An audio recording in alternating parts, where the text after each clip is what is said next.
विशेष तौर से मैं अपने युवा साथियों से बात करने के लिए और उनके बीच में अपनी बात रखने के लिए आया हूं। मित्रों, आज का जो वर्तमान समय है वो बहुत ही संक्रमण का काल चल रहा है। मैं एक प्रसंग मुझे याद आता है, जब यह तय हो गया कि अब तो युद्ध होना है। भगवान कृष्ण ने बहुत समझा लिया दुर्योधन को, दे दो केवल 5 ग्राम, रख लो अपनी धरती तमाम, हम वही खुशी से खाएंगे और इस परिजन पे असीम उठाएंगे। रश्मि रथी जब आप पढ़ेंगे उसमें भगवान मांगते हैं 5 गांव दे दो अर्जुन दुर्योधन से, और दुर्योधन वह भी दे न सका, आशीष समाज का ले न सका, उल्टा हरि को बांधने चला, जो था असाध्य साधने चला। तो जब युद्ध तय हो गया, भगवान विश्राम कर रहे थे।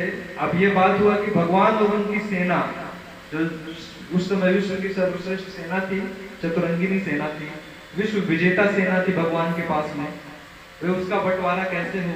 भगवान विश्राम कर रहे थे, दुर्योधन पहुंचा और देखा कि सो रहे हैं, चलो इंतजार करने, जाके सिखाने खड़ा हो गया। उनके सखा मित्र बंधु अर्जुन भी पहुंचते हैं और देखे कि मेरे आराध्य मेरे प्रभु सो रहे हैं, अभी निद्रा में विश्राम न हो, चरणों के पास हाथ जोड़ करके खड़ा हो गए।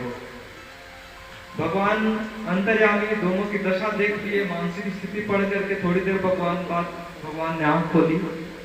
पहली नजर अर्जुन पे पड़ती है और अर्जुन से पूछते हैं भगवान कि किस उद्देश्य से आए हो। अर्जुन ने बोला कि युद्ध आरंभ होने वाला है और कौरव और पांडव 2 युद्ध के मैदान में रहेंगे, आपके सहयोग के लिए जो है हम। तभी दुर्योधन पीछे से बोलता है कि नहीं, पहले तो मैं आया हूं। भगवान ने कहा कि ये बात सत्य है कि पहले तुम आए हो, लेकिन तुम मेरे सिरहाने खड़े थे और अर्जुन मेरे पैर के पास में था, पहली नजर मेरे अर्जुन पे पड़ी है। तो नीति के उद्देश्य, नीति कहती है कि जिसपे पहली नजर पड़ी, पहला अधिकार भी उसी का होता है। दुर्योधन का मन विचलित हुआ, कहीं ये चतुरंगिनी सेना न मान ले।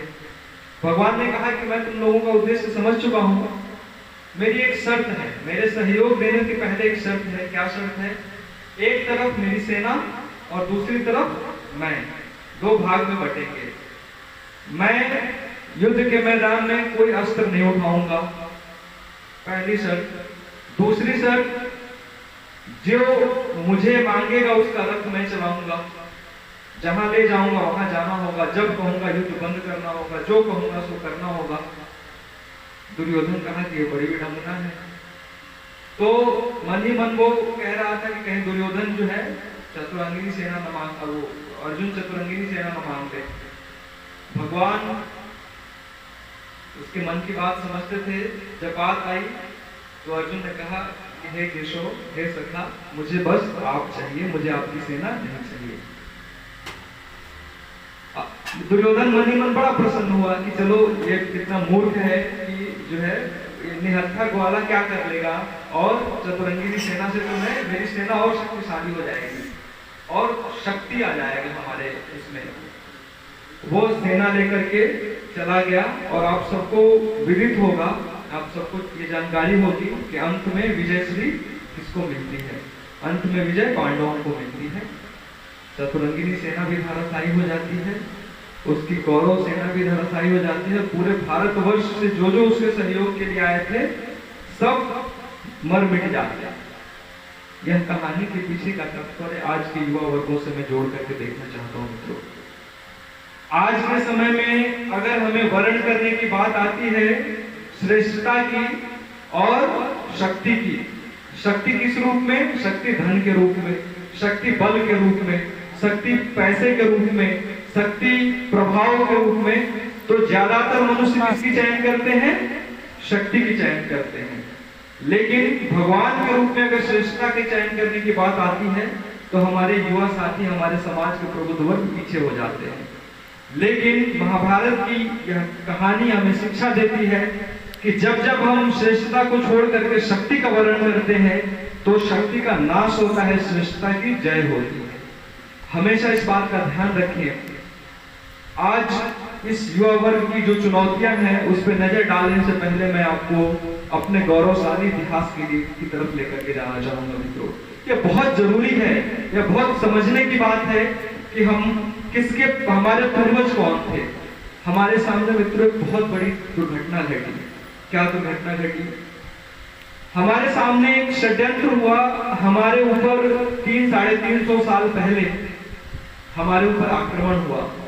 आक्रमण का उद्देश्य हमारी संस्कृति, हमारी परंपरा, हमारी गौरव गाथा को धूमिल करना था और हमारी जो विरासत है उसको नष्टो नाबूद करके और एक षड्यंत्र के तहत हमें पराभव के गर्त में गिराना था, हमें हीनता के गर्त में गिराना था।